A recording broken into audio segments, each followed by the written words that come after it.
सत श्री अकाल जी सारिਆਂ ਨੂੰ। पंजाब की आम जानकारी का भाग 7वां लेके हाजिर है। सो शुरू करते हैं। प्रश्न 121 उड़दे बाजां मगर काव्य संग्रह किहदा है। भाग उड़दे बाजां मगर काव्य संग्रह है जिहड़ा कवितावां दा समूह है वो किहने लिखे। सो इसका जिहड़ा सही उत्तर है वो है ऊड़ा अवतार सिंह पाश। सो इसका सही उत्तर है ऊड़ा अवतार सिंह पाश। सो सही उत्तर तुसी नोट कर सकते हो।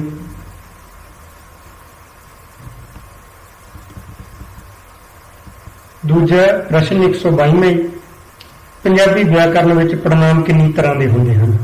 सो तुसी दसना कि जिहड़े पड़नाम है पंजाबी व्याकरण में कितने तरह के हैं। सो इसका जिहड़ा सही उत्तर है वो है ईड़ी 6 तरह के। सो इसका सही उत्तर है ईड़ी 6 तरह के। सो सही उत्तर तुसी नोट कर सकते।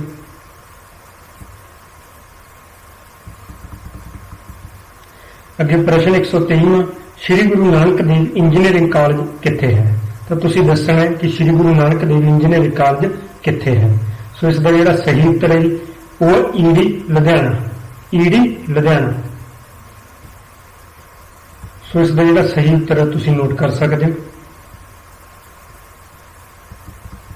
प्रश्न 124 पंजाब टैक्नीकल यूनिवर्सिटी कित्थे है।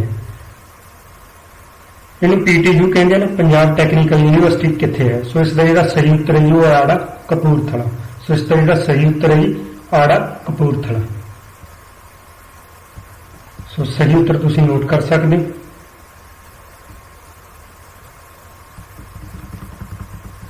प्रश्न 125 पंजाबी ट्रिब्यून अखबार कित्थे छपदा है। सो तुसी दसना कि पंजाबी ट्रिब्यून अखबार का हैड ऑफिस जो छपदा कित्थे है। सो इसका जिहड़ा सही उत्तर है वो है ईडी चंडीगढ़। चंडीगढ़ के ट्रिब्यून चौंक है वो इहदे नाम ते बना हुआ है। सो इसका सही उत्तर है पंजाबी ट्रिब्यून अखबार चंडीगढ़ च छपदा है। ईडी चंडीगढ़।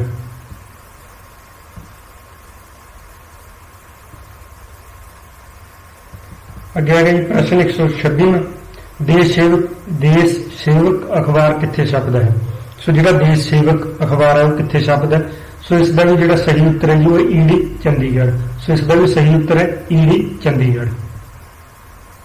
सो सही उत्तर तुसी नोट कर सकते। प्रश्न 127 पठानकोट जिला किहड़े डिवीजन मंडल विच पैंदा है। सो तुसी दसना कि पठानकोट जिला वो किहड़े डिवीजन मंडल विच पैंदा है। सो इसका जिहड़ा सही उत्तर है जी वो है सस्सा जलंधर। सस्सा जलंधर। सो सही उत्तर तुसी नोट कर सकते। प्रश्न 128 लुधियाना जिला किहड़े डिवीजन मंडल विच पैंदा है। सो इसका जिहड़ा सही उत्तर है जी वो है ऊड़ा पटियाला। लुधियाना जिला जिहड़ा वो पटियाला डिवीजन मंडल के अंडर आउंदा है। सो इसका सही उत्तर है जी ऊड़ा पटियाला। सो इसका सही उत्तर ऊड़ा पटियाला तुसी नोट कर सकते। प्रश्न 129 जीरा गुरु हरसहाय किहड़े जिले दी तहसील हैं। सो अपन पता है कि जीरा ते गुरु हरसहाय जिहड़ा फिरोजपुर विच पैंदे हैं। सो ये फिरोजपुर जिले दी तहसील हैं। सो इसका सही उत्तर है आड़ा फिरोजपुर। आड़ा फिरोजपुर। सो सही उत्तर तुसी नोट कर सकते। प्रश्न 103 माछीवाड़ा किहड़े जिले की सब तहसील है। सो तुसी दसना कि माछीवाड़ा किहड़े जिले की सब तहसील है। सो इसका जिहड़ा सही उत्तर है जी वो है आड़ा लुधियाना। माछीवाड़ा जिहड़ा लुधियाना दे विच। सो इसका सही उत्तर है आड़ा लुधियाना। सही उत्तर तुसी नोट कर सकते। प्रश्न 131 सिख धर्म के चौथे गुरु कौन सन। सो इसका जिहड़ा सही उत्तर है जी वो है ऊड़ा श्री गुरु रामदास जी। सो श्री गुरु रामदास जी।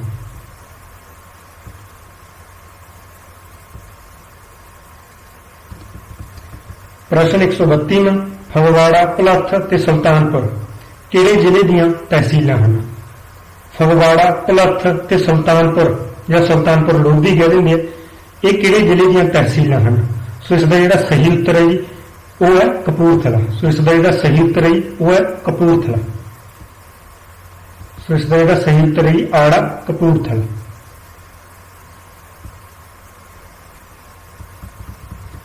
ਅੱਗੇ ਗਾ ਭੀਖੀ ਕੀ ਹੈ ਤਾਂ ਤੁਸੀਂ ਦੱਸਣਾ ਕਿ ਭੀਖੀ ਤਹਿਸੀਲ ਹੈ, ਸਬ ਤਹਿਸੀਲ ਹੈ, ਜ਼ਿਲ੍ਹਾ ਹੈ, ਡਿਵੀਜ਼ਨ ਮੰਡਲ ਹੈ। ਸੋ ਭੀਖੀ ਪੈਂਦਾ ਜੀ ਮਾਨਸਾ ਜ਼ਿਲ੍ਹੇ ਦੇ ਵਿੱਚ। ਸੋ ਇਸ ਦਾ ਜਿਹੜਾ ਸਹੀ ਉੱਤਰ ਹੈ ਜੀ ਉਹ ਹੈ ਆੜਾ ਸਬ ਤਹਿਸੀਲ। ਭੀਖੀ ਮਾਨਸਾ ਜ਼ਿਲ੍ਹੇ ਦੀ ਸਬ ਤਹਿਸੀਲ ਹੈ। ਸੋ ਇਸ ਦਾ ਜਿਹੜਾ ਸਹੀ ਉੱਤਰ ਹੈ ਜੀ ਉਹ ਹੈ ਆੜਾ। ਸਹੀ ਉੱਤਰ ਤੁਸੀਂ ਨੋਟ ਕਰ ਸਕਦੇ ਹੋ। ਅੱਗੇ ਜੀ ਪ੍ਰਸ਼ਨ 134ਵਾਂ, ਸੁਖਮਨੀ ਸਾਹਿਬ ਕਿਹੜੇ ਗੁਰੂ ਦੀ ਰਚਨਾ ਹੈ? ਤਾਂ ਸੁਖਮਨੀ ਸਾਹਿਬ ਨੂੰ ਕਿਹੜੇ ਗੁਰੂ ਨੇ ਲਿਖਿਆ ਸੀ? ਸੋ ਇਸ ਦਾ ਜਿਹੜਾ ਸਹੀ ਉੱਤਰ ਹੈ ਜੀ ਉਹ ਹੈ ਈੜੀ ਸ਼੍ਰੀ ਗੁਰੂ ਅਰਜਨ ਦੇਵ ਜੀ। ਸ਼੍ਰੀ ਗੁਰੂ ਅਰਜਨ ਦੇਵ ਜੀ। ਸੋ ਇਸ ਦਾ ਜਿਹੜਾ ਸਹੀ ਉੱਤਰ ਹੈ ਜੀ ਉਹ ਹੈ ਈੜੀ ਸ਼੍ਰੀ ਗੁਰੂ ਅਰਜਨ ਦੇਵ ਜੀ। ਤਾਂ ਇਸ ਦਾ ਜਿਹੜਾ ਸਹੀ ਉੱਤਰ ਹੈ ਉਹ ਤੁਸੀਂ ਨੋਟ ਕਰ ਸਕਦੇ ਹੋ।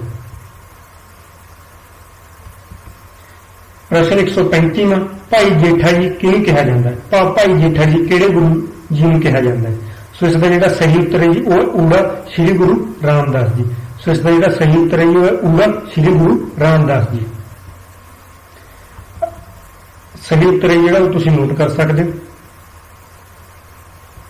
ਅੱਗੇ ਜੀ ਪ੍ਰਸ਼ਨ 136ਵਾਂ, ਭਾਈ ਲਹਿਣਾ ਜੀ ਕਿਹਨੂੰ ਕਿਹਾ ਜਾਂਦਾ ਹੈ? ਭਾਈ ਲਹਿਣਾ ਜੀ ਕਿਹਨੂੰ ਕਿਹਾ ਜਾਂਦਾ ਹੈ? ਸੋ ਇਸ ਦਾ ਜਿਹੜਾ ਸਹੀ ਉੱਤਰ ਹੈ ਜੀ ਉਹ ਹੈ ਈੜੀ ਸ਼੍ਰੀ ਗੁਰੂ ਅੰਗਦ ਦੇਵ ਜੀ ਨੂੰ। ਸੋ ਇਸ ਦਾ ਜਿਹੜਾ ਸਹੀ ਉੱਤਰ ਹੈ ਜੀ ਉਹ ਹੈ ਈੜੀ ਸ਼੍ਰੀ ਗੁਰੂ ਅੰਗਦ ਦੇਵ ਜੀ ਨੂੰ।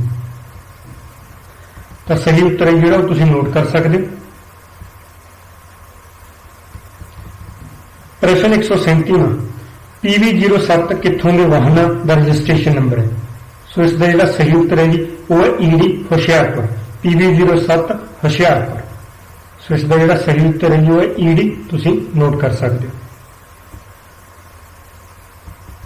ਪ੍ਰਸ਼ਨ 138ਵਾਂ, PV26 ਕਿੱਥੋਂ ਦੇ ਵਾਹਨਾਂ ਦਾ ਰਜਿਸਟ੍ਰੇਸ਼ਨ ਨੰਬਰ ਹੈ? ਸੋ ਇਸ ਦਾ ਜਿਹੜਾ ਸਹੀ ਉੱਤਰ ਹੈ ਜੀ ਉਹ ਹੈ ਆੜਾ ਖੰਨਾ। PV26 ਖੰਨਾ।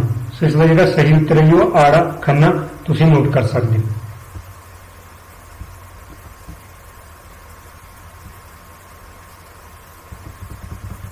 ਪ੍ਰਸ਼ਨ 139ਵਾਂ, ਗੁੜ ਸ਼ਬਦ ਕਿਹੜੀ ਤਰ੍ਹਾਂ ਦਾ ਨਾਮ ਹੈ? ਤਾਂ ਤੁਸੀਂ ਦੱਸਣਾ ਹੈ ਕਿ ਜਿਹੜਾ ਗੁੜ ਸ਼ਬਦ ਹੈ ਉਹ ਕਿਹੜੀ ਤਰ੍ਹਾਂ ਦਾ ਨਾਮ ਹੈ।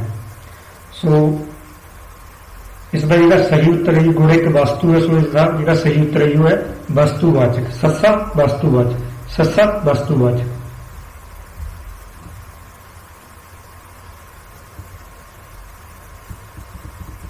ਪ੍ਰਸ਼ਨ 140ਵਾਂ, ਗਰੀਬੀ ਸ਼ਬਦ ਕਿਹੜੀ ਤਰ੍ਹਾਂ ਦਾ ਨਾਮ ਹੈ? ਤਾਂ ਤੁਸੀਂ ਦੱਸਣਾ ਹੈ ਕਿ ਜਿਹੜਾ ਗਰੀਬੀ ਸ਼ਬਦ ਹੈ ਉਹ ਕਿਹੜੀ ਤਰ੍ਹਾਂ ਦਾ ਨਾਮ ਹੈ। ਸੋ ਇਸ ਦਾ ਜਿਹੜਾ ਸਹੀ ਉੱਤਰ ਹੈ ਜੀ ਉਹ ਹੈ ਈੜੀ ਭਾਵਵਾਚਕ। ਇਸ ਦਾ ਜਿਹੜਾ ਸਹੀ ਉੱਤਰ ਹੈ ਜੀ ਉਹ ਹੈ ਈੜੀ ਭਾਵਵਾਚਕ। ਤਾਂ ਸਹੀ ਉੱਤਰ ਹੈ ਜਿਹੜਾ ਉਹ ਤੁਸੀਂ ਨੋਟ ਕਰ ਸਕਦੇ ਹੋ, ਭਾਵਵਾਚਕ।